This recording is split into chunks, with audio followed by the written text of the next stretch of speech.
Yan po yung address ng seller na nagbenta sa akin sa FB ng ng jump starter worth 700 plus. Pero ang pinadala niya sa akin, ito yung dumating. Wipes. 4 na wipes. Wala nga sigurong 100 pesos ang halaga nito.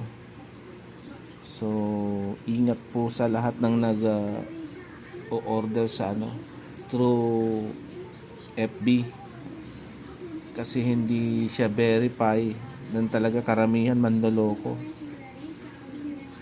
So ito na yung 745 ko. 4 na walang kwentang wipes.